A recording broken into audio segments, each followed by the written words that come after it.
இன்றைக்கி எல்லா மால்கள்லையுமே இவி சார்ஜர் வந்துருச்சு. அதாவது எலக்ட்ரானிக் கார் வச்சுருக்கவங்களுக்கு இதுதான் அந்த சார்ஜ் ஸ்டேஷன். மாலில் இந்த ஆப்பை தான் நீங்கள் டவுன்லோட் பண்ணிக்கணும். அது வந்து காட்டும் எப்படி சார்ஜ் பண்ணுறது, என்ன வால்ட் போகுதுன்னு சொல்லிட்டு எல்லாமே காட்டிகிட்டு இருக்கும். அதை பண்ணோடனே இந்த ஆப் தான் லோட் ஆகும். இந்த ஆப் லோட் ஆனோடனே இந்த மாதிரி ஒரு ஸ்க்ரீன் வரும். எப்படி ப்ரிப்பேர் ஆகிட்டு இருக்கும், கனெக்ட் பண்ணுங்கள் சொல்லணும். கனெக்ட் பண்ணோடனே ஸ்டார்டட் வந்துச்சுன்னா என்ன அர்த்தம், சார்ஜிங் ஆரம்பிச்சிச்சுன்னு அர்த்தம். இந்த சார்ஜ் எப்படின்னா 400 ரூபா நான் கொடுத்தேன். கிட்டத்தட்ட 280 கிலோமீட்டர்ஸ் போகக்கூடிய ஒரு சார்ஜர்.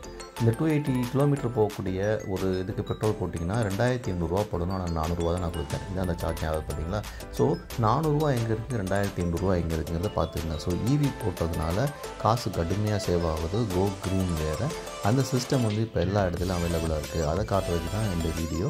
பிடிச்சிருந்துச்சுன்னா லைக் பண்ணுங்கள், ஷேர் பண்ணுங்கள் உங்கள் ஃப்ரெண்ட்ஸுக்கு. முடிஞ்ச இவி கார் வாங்குங்க. அருமையான saving and go green follow பண்ணலாம்.